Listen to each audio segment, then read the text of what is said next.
All right, all right. Well, I'm going to go ahead and get right to what it is that I'm here for today. And I'm going to be looking to do this every Monday at 5 p.m. sharp. Every Monday at 5 p.m. sharp. But for those of you who don't know who I am, my name is Antoine Brown. This is my platform, AJB Speaks. And also there on YouTube under Antoine Brown if you're looking for me on YouTube. But this segment that I'm going to be doing on Mondays is called Liberate My Life, and it comes from kind of something that happened to me.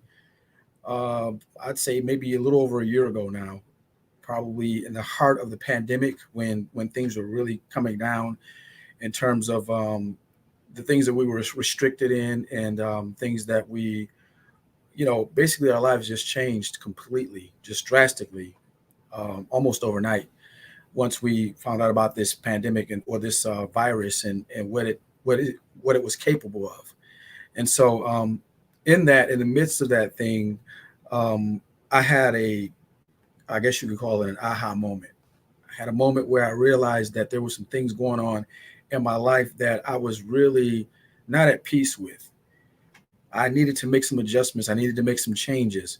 And one of the things that I realized was that I was the reason that I wasn't able to succeed in the things in the area that I was looking to succeed in is because of, I mean, really came down to me limiting myself and restricting myself in some areas. And so it was really in that time frame that I just decided that it was just time to change, time to make some changes. And so I realized that it was me. You want to blame other people. You want to point the finger at this or that or this person or that person and say the reason that I'm not able to flow and be successful in the things that I could be is because this person is holding me back, or this person didn't allow me to do that, or I didn't get to do this. I remember, I used to want to play football, and I used to tell people, well, I could have played football, but my mom wouldn't allow me to go to a school where they have a football team. I went to a small private school when I was younger, and I used to tell people that. Well, the reason that I didn't play football is because my mom and my dad didn't put me in a school that had a football program. So, but at the end of the day, that was an excuse. That was just a horrible excuse. I'm At this point, I'm 20, 21, 22 years old. You know, there are people who made it to a pro level that never played a snap, that never took a snap in high school. And so um, I got to the place where I realized that if I'm going to be successful, if I'm going to accomplish great things, then I got to look inward first and not look outward. So that's really where this liberate my life comes from. It's taking a step back and looking inward. Yeah, I know that sounds weird to take a step back and look inward, but yeah, take a step back and really look at the big picture. Look at the real reasons that you're not accomplishing the things that you were really born to accomplish. And really, once you do that, once you really open up and uncover everything, you may be surprised at what you see. And what I saw was that I was holding my own self back. I was in a prison of my own making.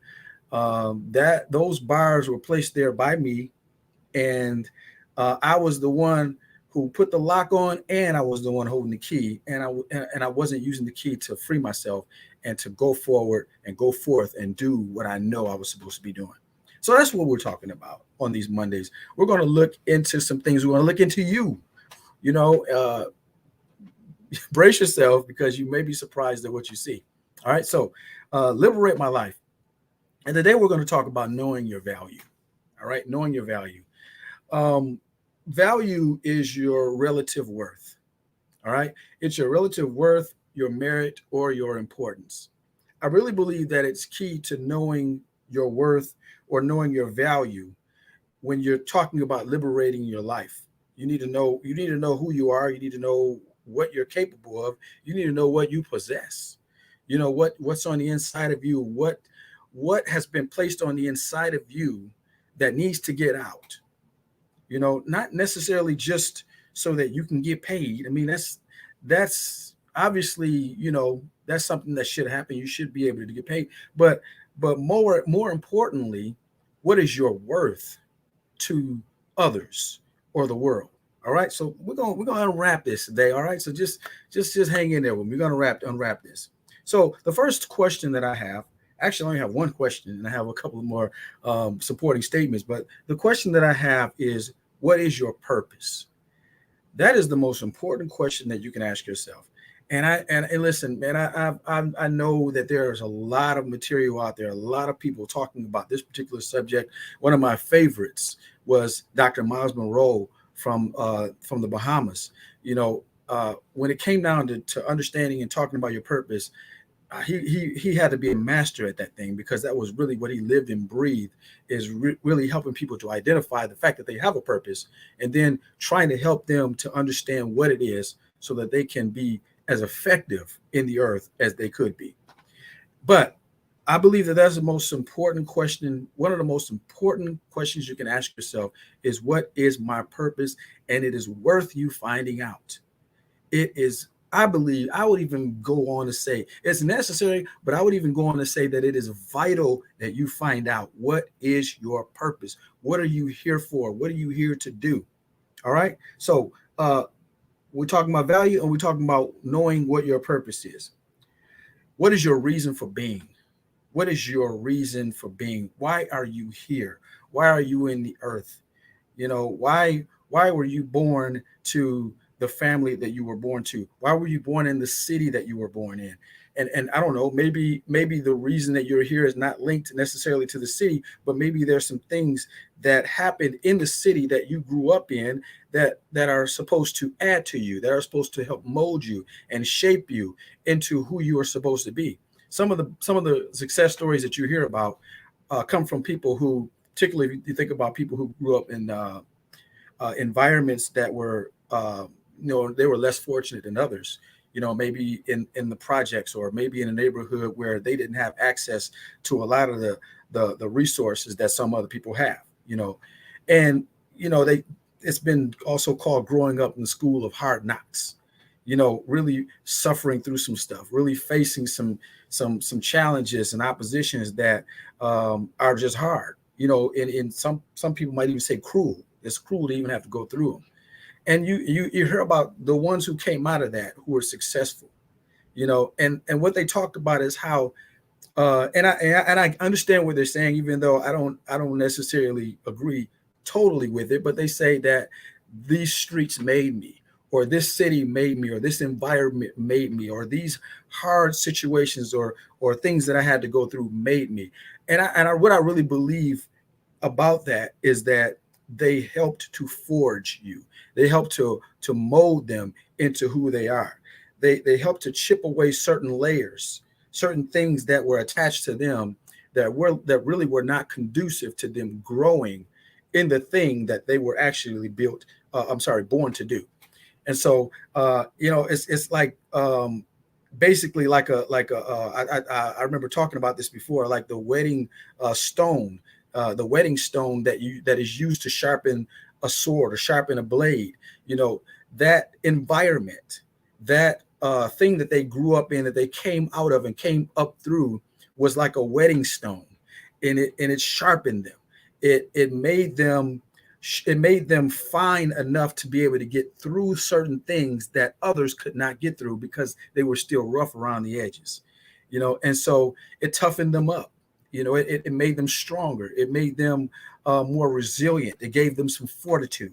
You know, so yeah, you know, when you're talking about your reason for being, I don't think it matters where you come from. I don't think it matters where you were born. You don't have to have been born in LA or New York or Chicago or some great place in order to be successful.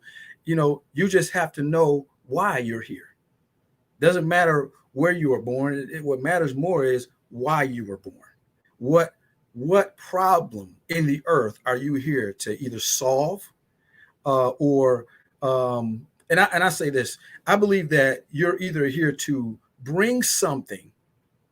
I believe you're here to bring something to the world that the world has never seen before, ever.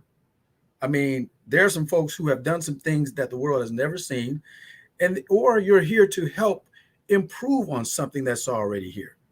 You're here to help tweak it. You're here to make it better than what it was. You're here to sharpen it.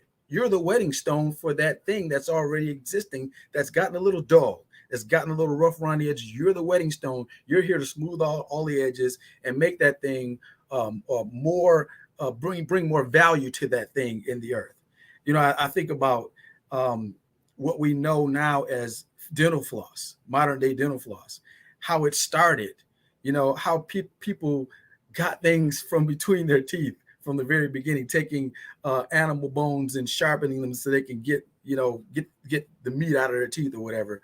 And how it went from what was originally used, the type of string that was used to clear the stuff from between your teeth, to wax, to, you know, what is used today. And so the progression, you know, the progression going from what may have been primitive to now something that is cutting edge.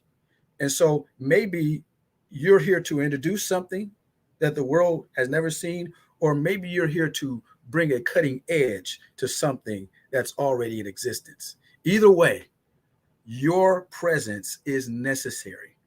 Not just your presence, though, your purpose. Your purpose is necessary. All right, listen. All right, let's keep going here. I believe that linked to your worth is your purpose. Okay, linked to your worth is your purpose. And you know, when I say that, let me explain what I mean. Um, you are either a man or you're a woman. Okay, you're born into the planet. You're either a man or you're a woman. So, um, being a man, being a man does not necessarily bring something to the table that will improve the quality of life in the earth. Just simply being a man, just simply being a woman does not necessarily, in and of itself, standing alone, bring a quality of life to the earth.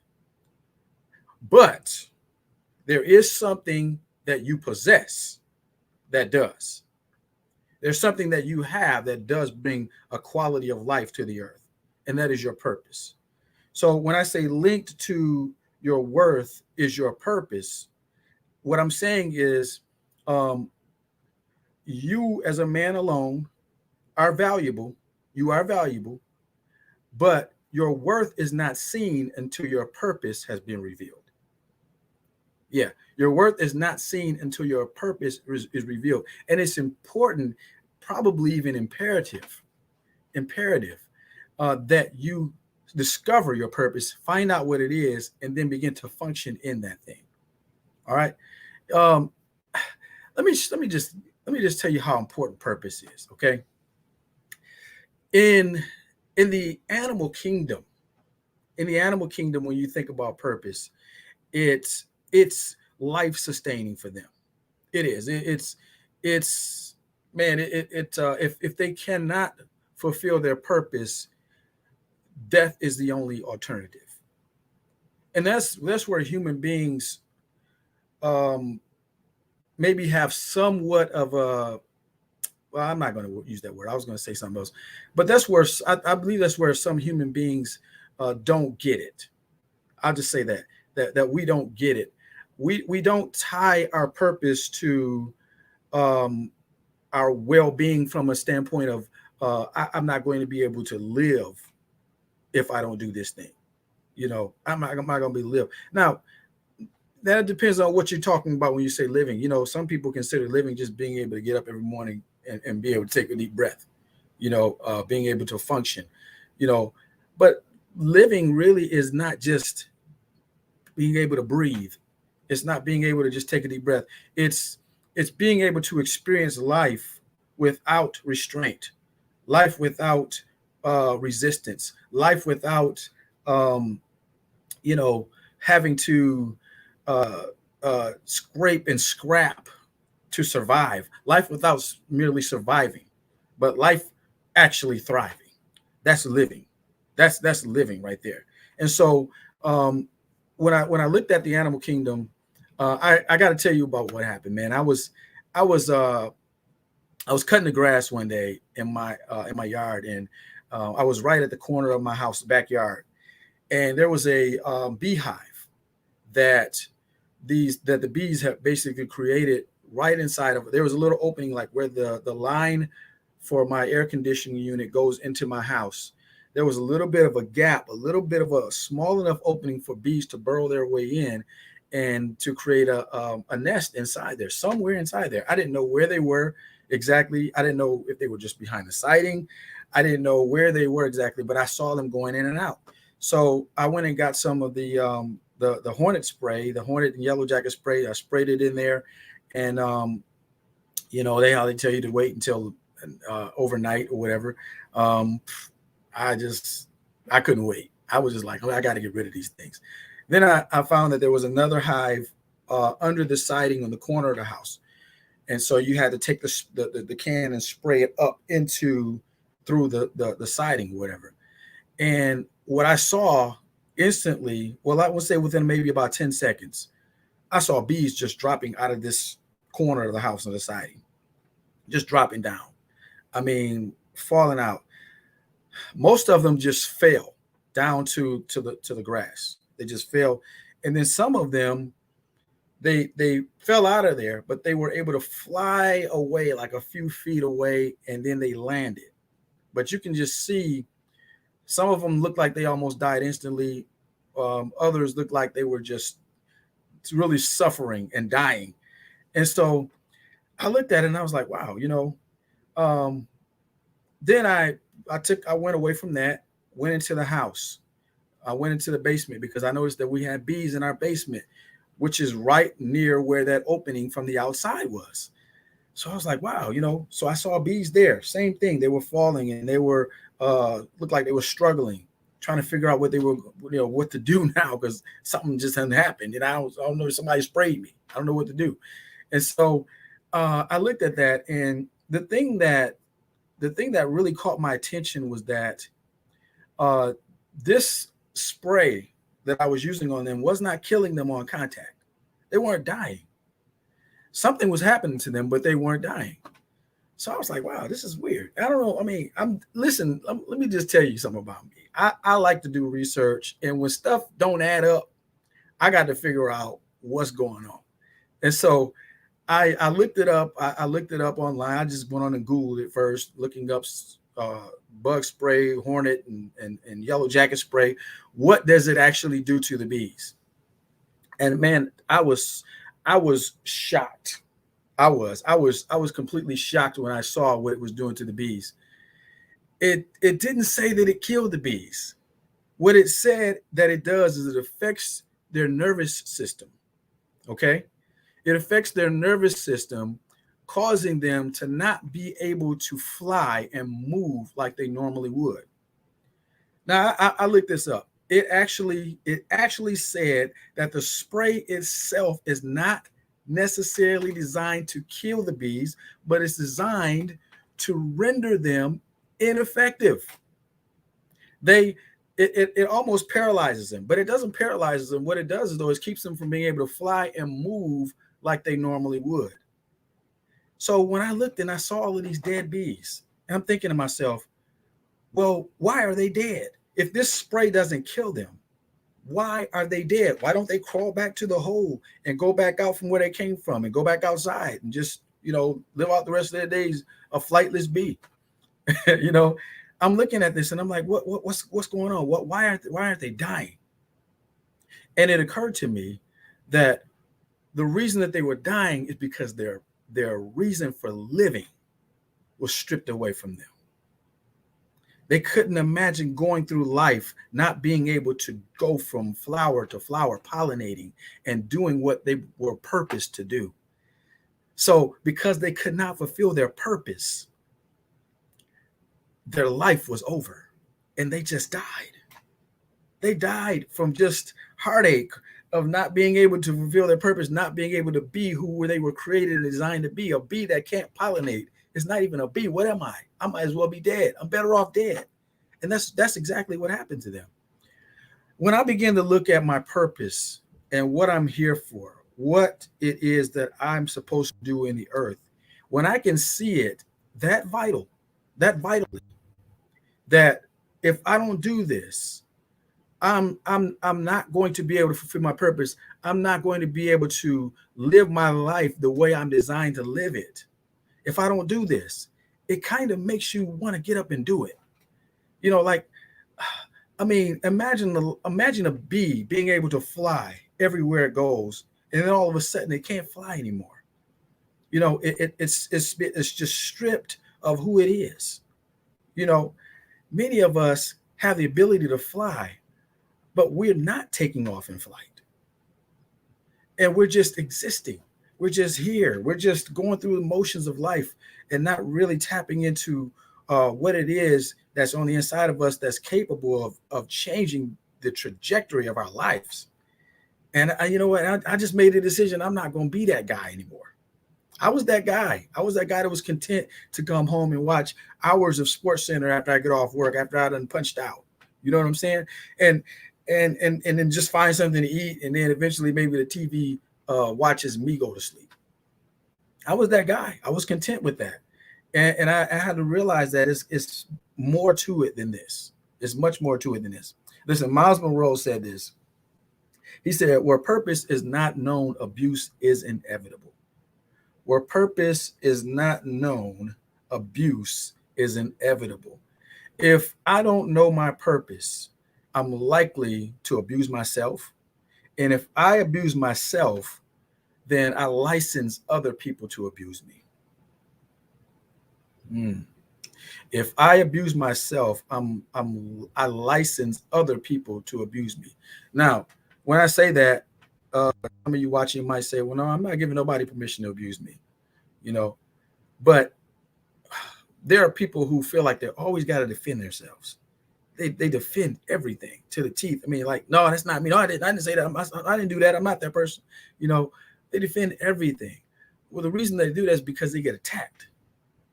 You know, they get attacked. It's really not being attacked. You feel attacked, but it's really not being attacked.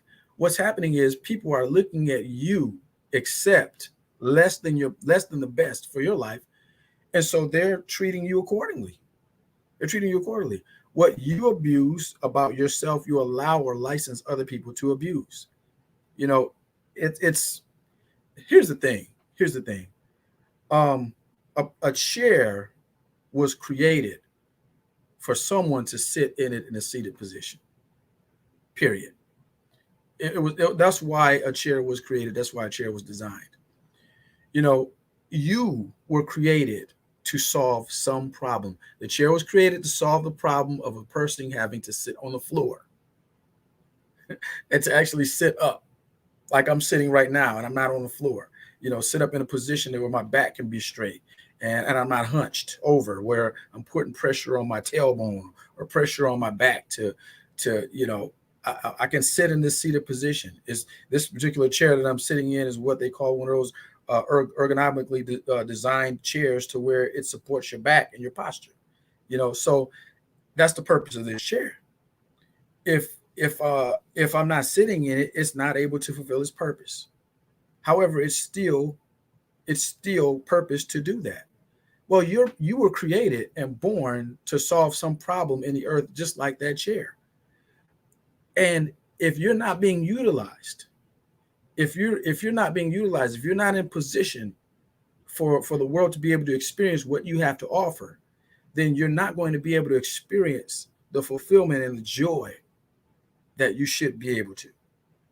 And I'm telling you, man, whatever it takes, you got to get there. Whatever it takes, within what is reasonable, within the law, within what is what is morally okay. You know, you got to do what you got to do to get there. All right. All right. The thing that will push you past contentment is fulfillment. The thing that will push you past contentment or just simply being content is fulfillment. And that's really that's the difference between someone who who understands their purpose and they're functioning in their purpose, and someone who is not functioning in their purpose. Contentment, fulfillment. Contentment, fulfillment. There are some things that I'm doing now, just in simply what I'm doing right now here. There's some things that I'm doing in my life, some changes that I made, some things that I've added to my life that bring me a sense of fulfillment, and I hadn't even got paid for it. You know what I mean? It's it's bigger than a payday. It's bigger than money. I believe that the Bible tells us that your gift will make room for you. Your gift will make room for. In other words, what it is that you're gifted to do, your purpose, once it's discovered and once it's tapped, it will provide opportunities for you that will bring you resources, money, income. I believe that with all my heart. And I believe that staying at what I'm doing, the things that aren't necessarily compensating me, will begin to do that. But it's the fulfillment is in me functioning in the gift. The fulfillment is in me doing what I believe that I'm purposed to do. I could be doing anything right now. I could be sitting watching a movie, watching TV, watching Sports Center, eating popcorn, and probably feel comfortable, feel very comfortable, feel very relaxed. I mean, I'm in a position where I can do that. I'm relaxed, but I actually get more enjoyment out of doing this that I'm doing right here, right now. I get more fulfillment. I get more out of this than I would get out of that. And so you got to get to a place to where you weigh everything out and say, okay, what's more valuable to me right now? What's more valuable to me right now? And what does my future look like if I stay in that thing? And man, I'm telling you, it's worth getting there, man. It's worth getting there. All right. Listen, the next thing I want to look at is merit. Merit is what gives to claim. What gives to claim, to respect, praise, and honor. Merit is what gives to claim, to respect, praise, and honor. All right. So you want to be respected, you want to be praised, you want to be honored, then tapping into your purpose is how that happens. Many people are looking for those things and they're not putting in the work. They're not putting in the work, the things that are necessary to get that, to reach there. All right. I got to keep going here because I want to keep to my time. All right. We talked about those things. We talked about worth, which is linked to your purpose. We talked about merit, and then now importance. Importance is quality or state of being important. Significance. I love that. Significance. I would even say this. Necessary. Are you necessary? Are you necessary? Well, let me help you answer that. Yes, you are necessary. You are necessary. Look, the fact that you were born into the planet means you were supposed to be here. And if you're supposed to be here, then you're necessary. Then the world needs you. The world needs what you have to offer. All right. So yes, you're necessary. I like the scripture. It's in Psalms 139, verse 14. It says, and David is saying here, I will praise you, O Lord, for I am fearfully and wonderfully made. I am fearfully and wonderfully made. Marvelous are your works. What is he saying there? He's saying, marvelous are your works. What you have put together in me is marvelous. I am fearfully and wonderfully made. I am necessary. I'm supposed to be here. There is something that I'm supposed to do in the earth that nobody else can do. Everybody can claim this about themselves, that they're fearfully and wonderfully made. They're necessary. They're necessary. They're supposed to be here. Listen, I want you to wrap your head around this, okay? Wrap your head around this. The world needs you. The world, I said it, the world needs you because of the gift that's on the inside of you. Listen, this gift is not just for you.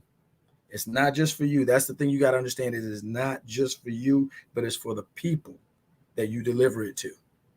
It's not just for you. It's for the people that you deliver it to. And I'm going to close with this statement here.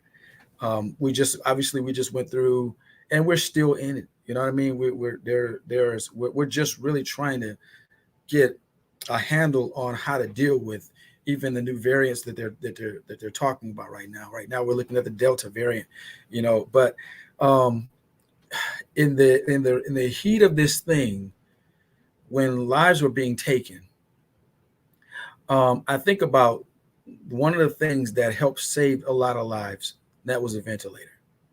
Because of the way this thing attacks your respiratory system, the ventilator was vital to the success and the lives of a lot of people that could have otherwise passed away. Now, unfortunately, we still lost a lot of people, and I still find myself my heart going out to those families and praying for them. At the same time, I thank God for that ventilator. I thank God for it. Someone came up with the concept for the ventilator. There's a long history there. I don't have time to go into the history of the iron lung and leading up to what we actually have now as a ventilator. But this thing has helped to assist people in being able to breathe when they couldn't do it on their own. And I shudder to think how many lives we would have lost if we did not have the ventilator. What if that guy, what if that guy who came up with the original concept that could even be tweaked and built on and sharpened, what if that guy who came up with the concept decided that he was just going to go home and watch TV and eat popcorn and then eventually let the TV watch him fall asleep? What if he didn't step up? What if he didn't take the fact that there's something that he has to offer the world more seriously? Where would we be today? Listen, there were a lot of other things that happened, even pandemics that happened, where the ventilator was a key invention that saved a lot of lives. What is your ventilator? There is something inside of you that, I don't know, maybe it's not necessarily going to save a lot of lives, but it will definitely improve the quality of someone's life. What is your ventilator? What is that thing that's on the inside of you? It's worth you tapping into. Listen, you got to know you're valuable. You got to know your worth. And you got to know that you're necessary. God bless you guys. Thank you for watching.